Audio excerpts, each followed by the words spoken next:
Fine ನಾನು ಗಂಗಾದ ಸಂಪರ್ಕ ಸಾಧ್ಯವಾಗ್ತಿಲ್ಲ ಅವ್ರದ್ದು. ನಾನು ಮತ್ತೆ ಉಮರ್ ಶರೀಫ್ ಕೇಳ್ಬಿಡ್ತೀನಿ. ಉಮರ್ ಶರೀಫ್ ಅವರೇ, ನಾನು ಇದನ್ನು ಸ್ವಲ್ಪ ಧಾರ್ಮಿಕವಾಗಿ ಒಂದು ಕ್ವಶನ್ ಕೇಳ್ತೀನಿ.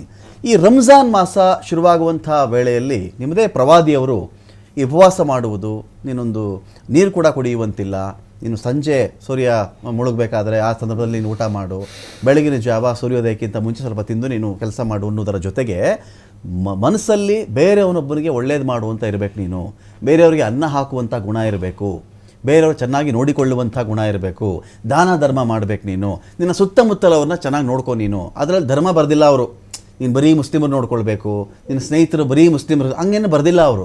ಸೊ ಇಂಥೆಲ್ಲ ವಿಚಾರಗಳಿದ್ದಾಗ ನಿಮ್ಮ ಪ್ರಕಾರ ಪವಿತ್ರ ಮಾಸ ನಿಮ್ಮ ಧರ್ಮದಲ್ಲಿ ಇಂಥ ಟೈಮಲ್ಲಿ ಕೈಗೆ ಚಪ್ಪಲಿ ಎಲ್ಲ ಹೆಂಗೆ ಬರೋಕ್ಕೆ ಸಾಧ್ಯ ಉಮರ್ ಶರೀಫ್ ಅವರೇ? ಕೈ ಚಪ್ಪಲಿ ತೊಗೊಂಡು ಒಂದು ಇನ್ನೊಂದು ನಂಬಿಕೆ ಮೇಲೆ ಎಸೆದಿದೆಯಲ್ಲ, ಅದು ಸರಿ ಹೋಗುತ್ತಾ ಅಂತ? ಸರಿಯಾಗಿ ಕೇಳಿದ್ರಿ ರಮಾಕಾಂತ್ ಅವರೇ.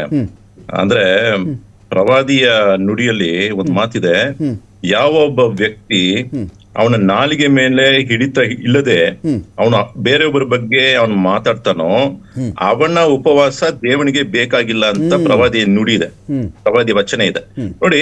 ಬರೀ ಬೇರೆಯೊಬ್ಬರ ಬಗ್ಗೆ ಸುಮ್ನೆ ನಾವು ಕಾಲ ಕಡಿಯಕ್ಕೆ ನಾವು ಏನಾದ್ರು ಮಾತಾಡಿದ್ರು ಕೂಡ ಅದು ಕೂಡ ಪಾಪದ ಕ್ರಿಯೆ ಅಂತ ಹೇಳುವ ಧರ್ಮದಲ್ಲಿ ಇಲ್ಲಿ ಕಲ್ಲು ತೂರಾಟ ಮಾಡ್ಬೇಕಂದ್ರೆ ಇವನು ಕುಡುಕನಾಗಿರ್ಬೋದು, ಇವನ್ ಹೆಂಡ ಕುಟ್ಕೊಂಡು ಅಲ್ಲಿ ರೋಡ್ ನಲ್ಲಿ ಒಂದು ರೌಡಿ ಆಗಿರ್ಬೋದು, ಇಂಥವ್ರು ಇದಾರೆ ನಮ್ಮ ಸಮಾಜದಲ್ಲಿ ನೋಡಿ. ಒಂದು ಬೇಸರದ ವಿಷಯ ಏನಂದ್ರೆ ಕರ್ನಾಟಕದಲ್ಲಿ ಬಹಳ ಬೇಸರದ ವಿಷಯ ಏನಂದ್ರೆ ರೌಡಿಸಂ ಜಾಸ್ತಿ ಇದೆ.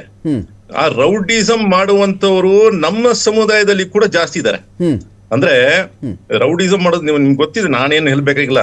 ಗೋರಿ ಪಾಳ್ಯ ಆ ಪಾಳ್ಯ ಈ ಪಾಳ್ಯ ಎಲ್ಲ ಹೋದ್ರೆ ಅಲ್ಲಿರತಕ್ಕಂತಹ ಅಲ್ಲಿ ಪಾಕೆಟ್ಸ್ ನಲ್ಲಿ ಇರತಕ್ಕಂಥವ್ರು ಅನೇಕರು ರೌಡಿಸಂ ನಲ್ಲಿ ಇದ್ದಾರೆ. ಈ ರೌಡೀಸ್ಗಳಿಗೂ ಅಲ್ಲಿರತಕ್ಕಂತಹ ಕೆಲವ ಪೊಲಿಟಿಷಿಯನ್ಸ್ಗೂ ಒಳ್ಳೆ ಸಂಬಂಧ ಇದೆ. ಇವರು ಏನಾದ್ರು ತಪ್ಪು ಮಾಡ್ಬೇಕಂದ್ರೆ ಅವ್ರನ್ನ ಬಳಕೆ ಮಾಡ್ಕೊಳ್ತಾರೆ, ಮತ್ತೆ ಅವ್ರು ಒಳಗೆ ಹೋದ್ರೆ ಅವ್ರನ್ನ ಆಚೆ ತರ್ತಾರೆ. ಇಂಥ ಕೆಲಸವನ್ನು ಮಾಡುವ ಒಂದು ಸ್ಥಿತಿ ನಮ್ಮ ಕರ್ನಾಟಕದಲ್ಲಿ ಇರುವತಕ್ಕಂಥ ಮುಸ್ಲಿಂ ಸಮಾಜದಲ್ಲಿ ಇದೆ. ನನಗೆ ನೋಡಿದ್ರೆ ಬಹಳ ಬೇಸರ ಆಗುತ್ತೆ. ಯಾಕಂತ ಹೇಳಿದ್ರೆ ನಾನು ಕೇರಳದಲ್ಲಿ ಇರತಕ್ಕಂತಹ ಮುಸಲ್ಮಾನರು ನೋಡಿದೀನಿ, ಮಂಗಳೂರಿನಲ್ಲಿ ಇರತಕ್ಕಂಥ ಮುಸಲ್ಮಾನರು ನೋಡಿದೀನಿ, ಮತ್ತೆ ಇಲ್ಲಿ ಭಟ್ಕಳ್ನಲ್ಲಿ ಇರತಕ್ಕಂಥ ಮುಸಲ್ಮಾನರು ನೋಡಿದೀನಿ, ತಮಿಳುನಾಡಿನಲ್ಲಿ ಇರತಕ್ಕಂಥ ಮುಸಲ್ಮಾನರು ನೋಡಿದೀನಿ. ಅಲ್ಲಿ ಕ್ವಾಲಿಟಿ ನಾನು ನೋಡಿದೀನಿ, ಅಲ್ಲಿ ಒಳ್ಳೆ ಎಜುಕೇಶನ್ ಇದೆ, 90% ಎಜುಕೇಶನ್ ಇದೆ, 90% ಇದೆ ಸ್ವಾಮಿ, 90%.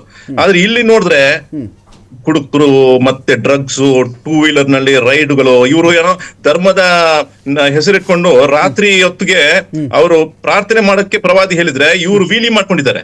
ರೋಡ್ ನಲ್ಲಿ 12 ಗಂಟೆಗೆ ವೀಲಿ ಮಾಡ್ಕೊಂಡು ಅಲ್ಲೆಲ್ಲೋ ಹೋಗ್ಬಿಟ್ಟು ಗುದ್ಬಿಟ್ಟು ಎಷ್ಟೋ ಜನರು ಸತ್ತೋಗ್ಬಿಟ್ಟಿದ್ದಾರೆ. ಅಂತದೆಲ್ಲ ಬಂದು ನಮ್ಮ ಕಮ್ಯುನಿಟಿನಲ್ಲಿ ನಡೆಯುವಾಗ ನಾವು ಏನ್ ಮಾಡಬೇಕಾಗಿದೆ? ನಾವು ಬರೀ ಧರ್ಮ ಅಂತ ಹೇಳ್ಕೊಂಡು ಮಾಡಬೇಕಾಗಿದ್ದ ಸಾಮಾಜಿಕ ಕೆಲಸವನ್ನ ನಾವು ಬಿಟ್ಬಿಟ್ಟು ನಾವು ಕಾಂಗ್ರೆಸ್ ಅನ್ನು ನಾವು ಬ್ಲೇಮ್ ಮಾಡಕ್ಕಾಗಲ್ಲ, ಬಿಜೆಪಿಯನ್ನು ಬ್ಲೇಮ್ ಮಾಡಕ್ಕಾಗಲ್ಲ. ನಮ್ಮ ಬ್ಲೇಮ್ ನಮ್ಮ ಮೇಲನೆ ಇರ್ಬೇಕು. We have to take the blame. ನಾವೇ ಇದಕ್ಕೆಲ್ಲ ಹೊಣೆಗಾರಿಕೆಯನ್ನು ತಗೊಳ್ಬೇಕಾಗಿದೆ. ಮುಸ್ಲಿಂ ಸಮಾಜದಲ್ಲಿ ಇರತಕ್ಕಂಥ ಉಲಮಾಗಳು ಮತ್ತೆ ಮುಸ್ಲಿಂ ಸಮಾಜದಲ್ಲಿ ಇರತಕ್ಕಂಥ ಪೊಲಿಟಿಷಿಯನ್ಸ್ಗಳು ನೀವು ಬ್ಲೇಮ್ ತಗೊಳ್ಬೇಕಾಗಿದೆ. ನೀವು ಸರಿಯಾದ ರೀತಿಯಲ್ಲಿ ನೀವು ವರ್ತನೆ ಮಾಡಿದ್ರೆ. ಉಮರ್ ಶರೀಫ್ ಅವರೇ, ಸುಮಾರು ಡಿಬೇಟ್ ನಾನು ಮಾಡಿದ್ದೀನಿ, ನಿಮ್ಮದೇ ಸಮುದಾಯದಿಂದ ಬೇರೆಯವ್ರನ್ನ ಡಿಬೇಟ್ಗೆ ನಾನು ಕೂರಿಸ್ಕೊಂಡಿದ್ದೀನಿ. ಸಪೋಸ್ ನಿಮ್ಮ ಜಾಗದಲ್ಲಿ ಇವತ್ತು ಉಮರ್ ಶರೀಫ್ ಅಲ್ಲದೆ ಇನ್ನೊಬ್ರು ಯಾರು ಇದ್ದಿದ್ರೆ ಈ ಡಿಬೇಟ್ ಯಾವ ತರ ಇರ್ತಿತ್ತು ಗೊತ್ತಿದೆಯಾ ನಿಮಗೆ? ರೇ, ಯಾರು ಹೇಳಿದ್ದು ಚಪ್ಪಲಿ ಮಸೀದಿಯಿಂದ ಅಲ್ಲ ಬಂದಿದ್ದು ಗೊತ್ತಾ? ಪಕ್ಕದ ಅಂಗಡಿ ಇತ್ತು ನೋಡಿ, ಅಲ್ಲಿಂದ ಬಂದಿರೋದು. ನೀವು ನೋಡಿದ್ರಾ ಯಾರ ಹೆಸರು ಅಂತ? ನೀವು ನೋಡಿದ್ರಾ? ಕಲ್ಲು ಕೌಂಟ್ ಮಾಡಿಬಿಟ್ರ ನೀವು? ಕ್ಯಾಮ್ರಾದಲ್ಲಿ ಏನ್ರಿ ಇದೆ ನೋಡ್ಕೊಳ್ಳಿ, ಸರಿಯಾಗಿ ನೋಡಿ, ಅದು ಯಾವ ಡೈರೆಕ್ಷನಲ್ಲಿ ಬಂತು. 45 ಡಿಗ್ರಿಯಿಂದ ಈ ಕಡೆ ಇತ್ತು, 90 ಡಿಗ್ರಿಯಿಂದ ಆ ಕಡೆ ಇತ್ತು. ಈ ಥರ ಡಿಬೇಟ್ ಸ್ಟಾರ್ಟ್ ಆಗ್ತಿತ್ತೇನೋ? ಈ ಥರದ್ದು ನಾನೇನು ಹೇಳ್ತಾ ಇದ್ದೀನಿ, ನಮ್ಮ ಕಡೆಯವರು ಮಾಡಿದ್ರು ನಾವು ಇದನ್ನು ಖಂಡಿಸಬೇಕು. ಬೇರೆ ಕಡೆಯಿಂದ ಅದನ್ನು ಖಂಡಿಸುವಂಥ ಗುಣಗಳು ನೆಲದಲ್ಲಿ ಇಲ್ಲದೆ ಹೋಗ್ಬಿಟ್ರೆ, ಈಗ ನೋಡಿ ನಮ್ಮ ಚಿಕ್ಕಂದಿನಲ್ಲೇ ನಾವು ಯಾರ್ದು ಜಗಳ ಆಡ್ಬಿಟ್ವಿ ಅಂತ ಅನ್ಕೊಳ್ಳಿ. ಜಗಳ ಆಡಿ ನಮ್ಮ ಎಕ್ಸ್ಪ್ಲನೇಷನ್ ಕೂಡ ನಮ್ಮ ಅಪ್ಪ ಅಮ್ಮ ಕೇಳ್ತಾ ಇರಲಿಲ್ಲ. ಅವನು ಹಿಂಗೆ ಬಂದು ನಮಗೆ ಮಾಡಿಬಿಟ್ಟ, ನಾನು ಅದಕ್ಕೆ ರಿಯಾಕ್ಟ್ ಮಾಡಬೇಕಾಯ್ತು ಅಂದರೆ ನಿನಗೇನು ಬೇಕಿತ್ತು ಅಂತ ನಮಗೆ ಫಸ್ಟ್ ಅದೇ ಬೀಳೋದು. ನಿಮ್ಮ ಥರ ನೆನಪಿರುತ್ತೆ. ನಮ್ಮ ಬಾಲ್ಯದಲ್ಲಿ ಮಾತಾಡ್ತಾ ಇದ್ದೀನಿ, ನಿನಗೆ ಯಾಕೆ ಬೇಕಿತ್ತು ಆ ಸಹವಾಸ? ಅವ್ರ ಸಹವಾಸ ನಿನಗೆ ಯಾಕೆ? ಅಲ್ಲ, ಅವನು ಹಿಂಗೆ ಮಾಡ್ದ ಅಂತ ಹೇಳುವ ವ್ಯವಧಾನನೇ ಕೇಳಿಸ್ಕೊಳ್ಳೋ ವ್ಯವಧಾನ ಇರ್ತಾ ಇರಲಿಲ್ಲ. ಸೊ ಇದು ಶುರುವಾದಾಗ ಏನಾಗ್ಬಿಡುತ್ತೆ, ಸಪೋಸ್ ಎಲ್ಲ ಕರೆಕ್ಟಾಗಿ ಇರುತ್ತೇನೋ ಅಂತ ಉಮರ್ ಶರೀಫ್ ಅವರೇ. ಕರೆಕ್ಟ್ ಸರಿಯಾಗಿ ಹೇಳಿದ್ರಿ. ಮನೆಯಲ್ಲಿ ತಂದೆ ತಾಯಿಗೆ ಗೌರವ ಕೊಡದೆ ಇರೋನು ರೋಡ್ ನಲ್ಲಿ ಅವ್ನು ಯಾರಿಗೂ ಗೌರವ ಕೊಡಲ್ಲ. ತಂದೆ ತಾಯಿನ ಕೈಯಲ್ಲಿ ಅವ್ನ್ ಏಟ್ ತಗೊಳ್ದೆ ಇದ್ರೆ ಅವ್ನ್ ಪೊಲೀಸ್ ಕೈನಲ್ಲಿ ಏಟ್ ತಗೊಳ್ತಾನೆ.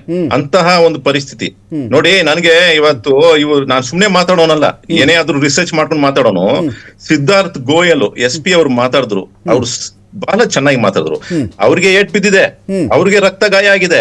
ಆದ್ರೆ ಅವ್ರು ಮಾತಾಡುವ ಆ ಒಂದು ಶೈಲಿಯನ್ನು ನೋಡಿದ್ರೆ ನನ್ಗೆ ಬಹಳ ಇದಾಯ್ತು.